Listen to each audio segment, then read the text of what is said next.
Today I'm going to talk about water because it's one of the most important things that you need to store in your preparations. So you can see here I have 3 different kinds of water storage, from bottled water to a small container to a 15-gallon barrel. And so I'm going to talk to you a little bit about what the needs are for water. And if you live in the West, we're going through a major drought so far this year, and we're already past the first quarter. We've only had 3 inches of rain the entire year. So if something does happen, it's not like we can just get water out of our gutters or other places, because there really just isn't any water anymore. So you better store it and have it available in case there is an emergency. So first off is, a lot of people think we're just going to store some bottled water. Well, those hold 16.9 ounces. If you do the math, there's 128 ounces in a gallon. So you need about 7.5 of those bottles to just make up 1 gallon of water. And wisdom is that you need 1 gallon of water per person per day. So if you have a family of 4, 2 kids and a wife and you, so you're going to need up to 90 bottles of water just for 3 days, and that's only 3 days worth of water. That's really not enough. The middle one is a 7-gallon container. You can get them at Walmart. You can get them online at different camping stores, Amazon. And the one thing I like about this is it's small. You can move it around, but it also has a spigot on the inside. So you can take it camping and you got some water.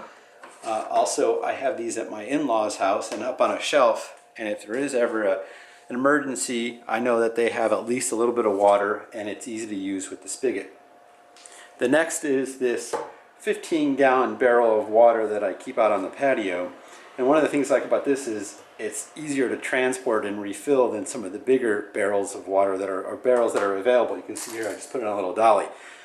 So if you do the math to understand how much these weigh, water weighs 8.33 pounds per gallon. So at 7 gallons here, this thing weighs 58 pounds when full.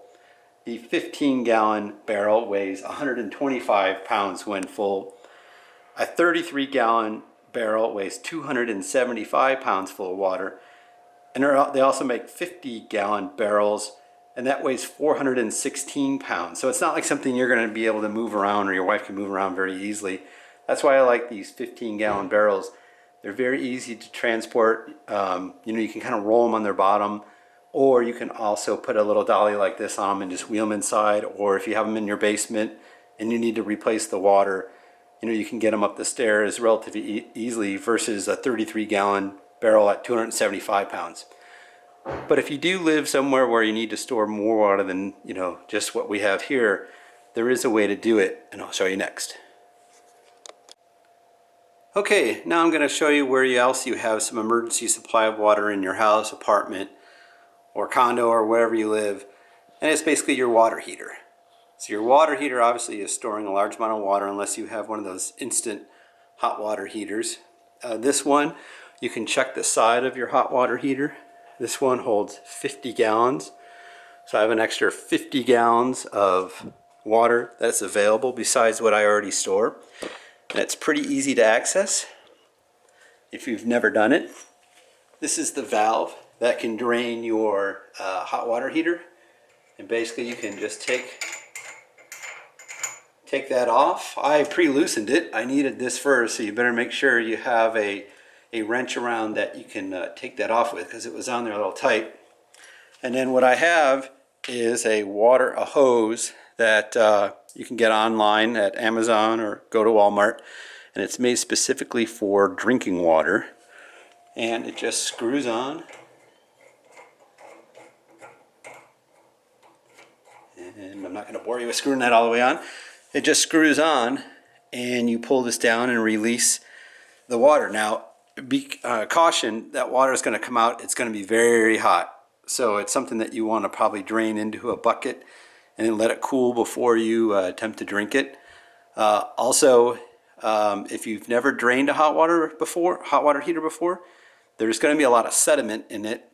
And I would probably only do it in emergency if you've never drained your hot water heater before. This hot water heater is over 10 years old. relatively new to this house, so I'm not going to go and drain it because I don't know what it's going to do to it and I don't want to ruin it. So everything's working just fine. I just leave it, but in emergency, I know I can tap into about 50 gallons of additional water. So it's pretty simple. If you live in an apartment and you don't have a lot of place for water, you can get one of those 15-gallon barrels and put it on your patio and replace the water. Probably, some people say 6 months. I let it go a year and replace it every year. And then also, if you know you got to find your hot water heater, find the valve for it, get a hose, keep it nearby, and then you have an additional source of water in a case of emergency. Well, I hope you learned something here, and thanks. And go see my website at survivalgearlist.com.